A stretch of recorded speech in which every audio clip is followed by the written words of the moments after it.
ඒ දෙකේ හරිය ඉස්සෙල්ලා මට පෙන්වන්නකො නමක් නැති රූපයක් පෙන්වන්න මට.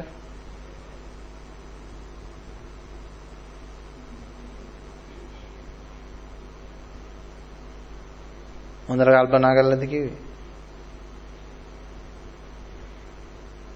නමක් නැති රූපයක්. දැන් මේ කියන්නේ රූපයක්නේ. මේ වගේ එකක්. ඒ වගේ මොකක් හරි නමක් නැති රූපයක්. ඔයලා කියන්නේ හොඳට කල්පනා කරලාද කියන්නේ?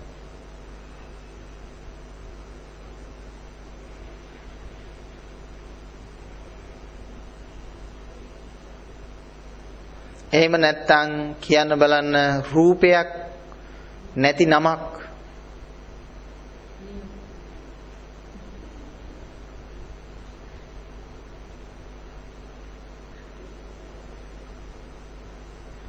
රූපයක් නැති නමක්.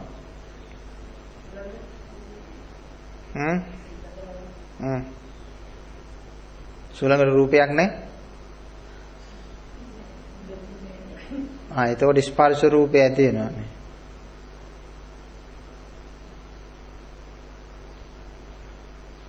දැනෙනවනේ. ඉතින් දැනෙනවනේ ඉන්ද්‍රිය විෂයයිනේ. රූප කියලා කියන්නේ ඒකට. දැනෙන ඕන දෙයකට.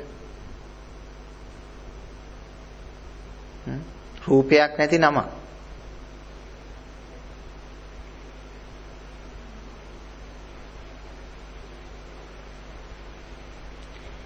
නිවන. නිවනට නමක් නැහැ. නිවනට ඔය නමක් දාගෙන තිබ්බට නිර්වාණය කියලා නිවනට නමක් නැහැ. නමක් දෙන්න බෑ. ඇයි නමක් දෙන්න බැරි? නිවන කියලා එකක් නැහැනේ.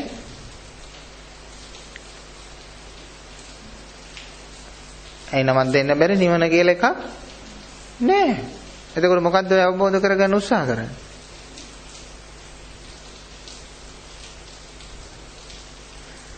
අවබෝධ කරගන්න මොකවත් උත්සාහ කරන්න ඕනේ නැහැ. තියෙන දේවල් ටික පළවා හැරියාම හරි. කොහොමද මේ පළවා හැරීම කරන්නේ? අර පුරුදු ක්‍රමයට නෙමෙයි. අපිට පුරුදු ක්‍රමේ තමයි එපා. ඕන්නේ. පිළිකුල්. කැමති නෑ. ඒ පළවා හැරීමෙන් තව තවත් ඇලෙනවා.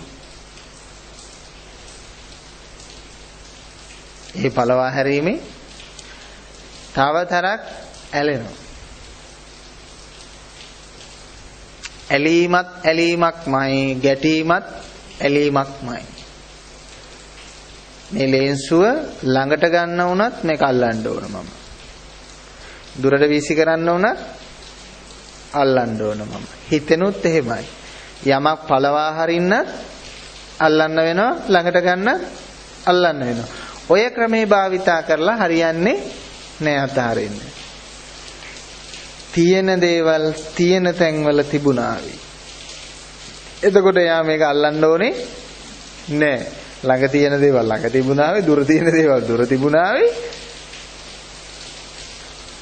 දුටුවාදේ දුටුව පමණයි කියන්නේ ඕකයි. දැන් අපේ අය එහෙම නෙමෙයි, දුටුව දේවල් වෙනස් කරන්න හදනවා. එකක් ළඟ කරගන්න බලනවා, තව එකක් ඈත් කරන්න බලනවා.